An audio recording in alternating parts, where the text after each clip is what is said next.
disappointing finish to Corey LaJoie's first ever Brickyard start. Yeah, when he comes in the shot, he's already out of the groove. Not real sure why he got out of the groove. He just overdrove the corner, had some kind of problem, but then once he got out, it's so slick, and these guys here are lucky to get slowed down. But once you get that far out of the groove, Steve, you're just along for the ride. So it brings out the first caution of the day. As the caution comes out again, it's J.J. Yaley this time, looking as though he has had an issue. Also involved the 33 of Jeffrey Earnhardt. And big damage for the 38, David Reagan.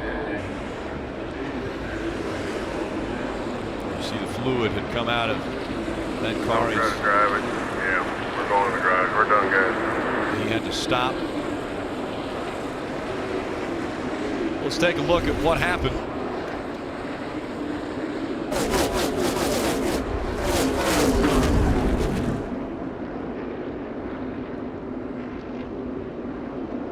Like contact right in the middle of the corner. Almost looks like they were 3 wide. It's a little hard to tell, to be quite honest. Door, no pressure behind. Yeah, that's what happened. Here. Reagan No jumped on the caution outside No caution yet. of J.J. Yaley, and J.J. had a car right behind him, and you can see the back of the car just come around on J.J. Yaley. He was in a bad situation, having a car on the outside of him, and then another one behind him pulled the air off the rear spoiler, and he just couldn't keep control of it. It has been documented the 24 of Chase Elliott knew he had a problem. They lifted the hood, tried to find and diagnose what that problem was, couldn't find it, and just last lap, smoke starts rolling out and the engine expires for Chase Elliott. That's a disheartening scene right there for the crew. You know, the engine manufacturer is going to feel awful about the failure, the team. I mean, you're never really even got a chance, Jeff, to see what kind of car you had. In such a huge race, too. It's such a letdown to have a problem at the Brickyard, one of the biggest races of the year. Kelly. And I can tell you that Alan Gustus and the crew chief was working with the engine guys to still come up with a diagnosis, even as the engine blew. At one point, they had talked about changing the ECU. Obviously, Chase now on his way back to the garage where they hope to find out what the cause of the issue was. It's the first time that Chase Elliott has ever had an engine failure to where he wasn't able to finish a race. Chase back in the garage now. What more do you know? We don't really know. Some type of motor issue. Went down a cylinder and then started blowing smoke out the pipes. So I don't know what it was. We'll dig into it and see. But I mean, I've been racing Hendrick engines since 2013, and this is the first engine problem I've ever had. So I'll take those odds all day long. Still have the best engine shop in the business, and stuff's gonna happen. We're pushing it, as everyone is. So we'll move on to next week and see what we got there. A lot of smoke rolling out. Looks like the 88. Smoke coming out the back. We got run into in the back. You see the damage to the nose, a heavy damage to the left front. And caution comes out again. The radiator out for the 88. His final Brickyard 400 appearance is going to end early.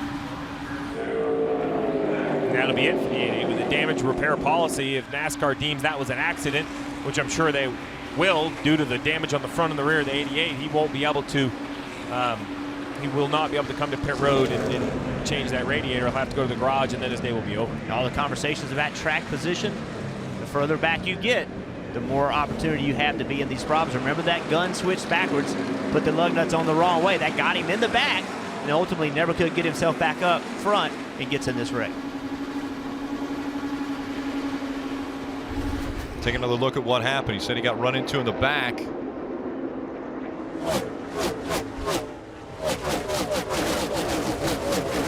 were tight nose to tail. We ride along with him. This will tell the story right Still here. there.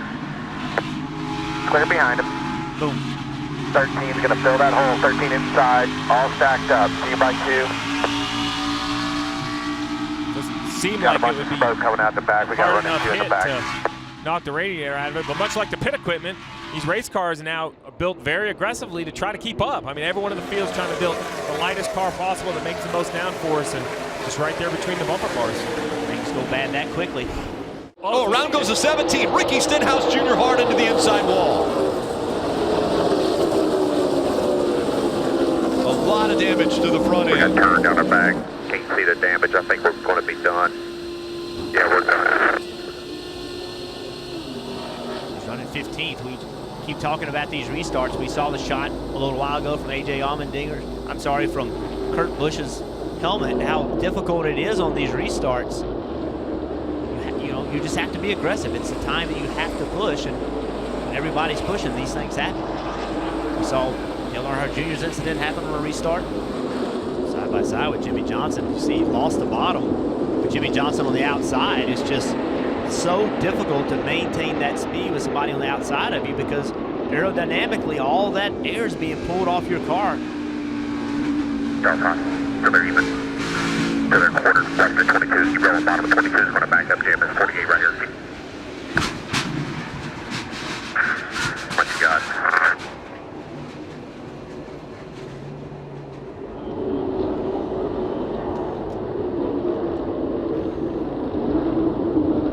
Hey guys, as I look at that, really representative of what we see a lot of times in these race cars, how important that right rear is, and he just lost that side force on the right rear. Jeff, I know you can talk about this a little bit. When you lose that side force on the right rear, when a car squeezes you like Jimmy was, sometimes you're just a helpless passenger at that point, because when you're relying so much on that aero effect, and when it's gone, the car is just gone from you.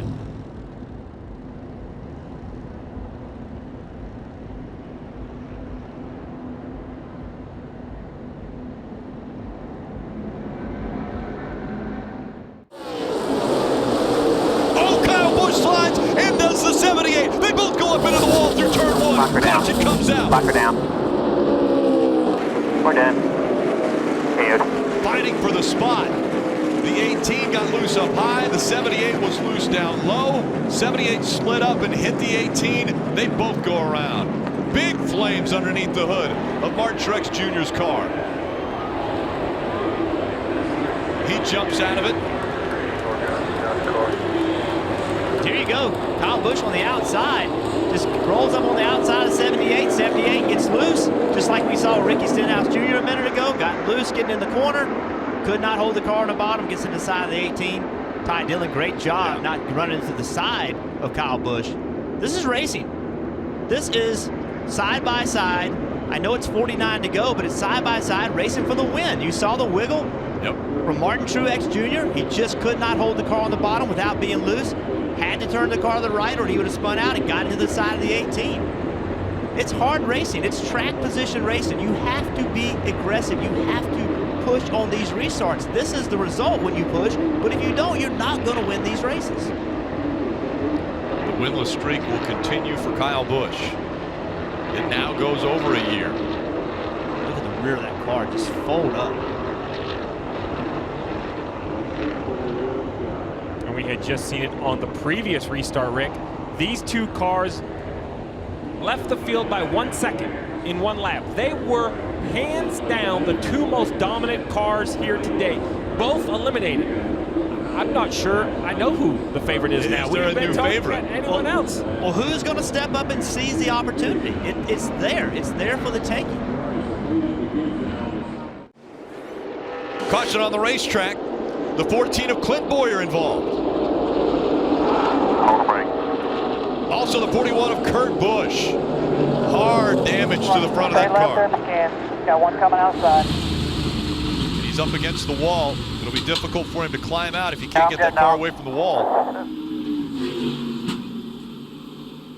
I don't see no fire or nothing, but get on out. Let's take a look at what just happened. See Clint Boyer across the corner, gets loose. Eric Jones is underneath him. Big impact.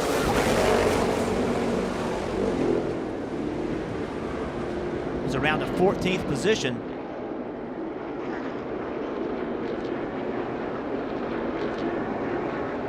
Going back across the racetrack, right in front. Yeah, the 41 of Kurt Busch. Big impact. There's a car in front of Clint that got loose, yes, but that saved it, and that's what drew my attention away from Clint Boyer. But if you look right behind that car, that's where the 14 actually loses control. Yeah, I believe it was Paul Menard that got loose. Wow.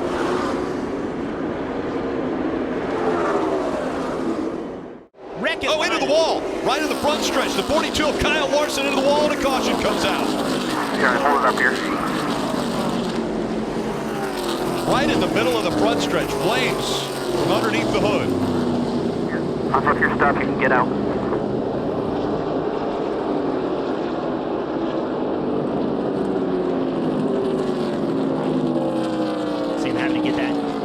hose unhooked before he can get out. That hose blows air to the helmet.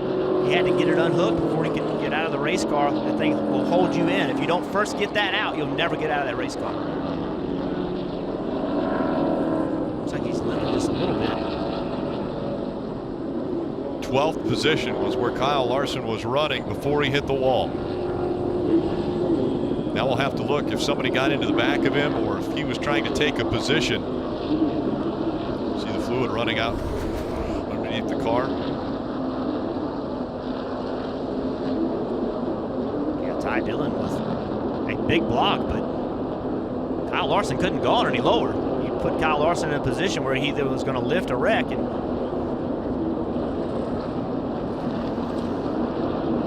there was a little contact with the 21 of Ryan Blaney as well as he was coming up the racetrack.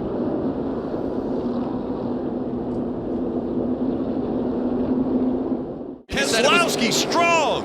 Jimmy said it was blowing up, Rick. Keselowski makes the pass. He's in front of the 5, but not completely cleared it. Here comes the 48 to the inside. The 48 still smoking, very wide for the lead as they enter turn 3. Brad Keselowski on the outside. Around goes the 48. The 48 blows up and into the wall it goes. The caution comes out again.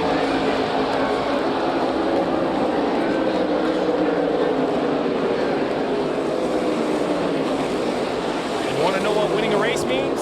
It means 3 drivers are willing to drive 3 wide into turn 3 in Indianapolis at over 200 miles an hour.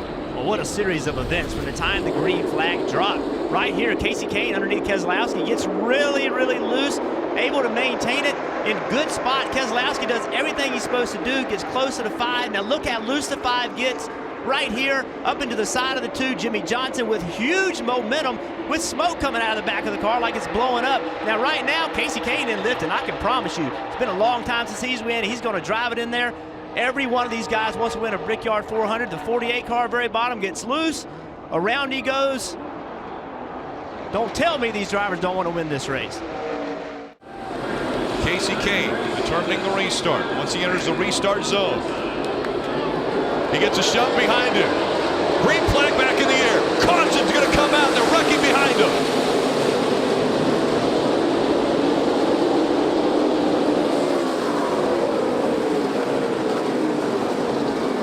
Eric Almirola, Ryan Blaney.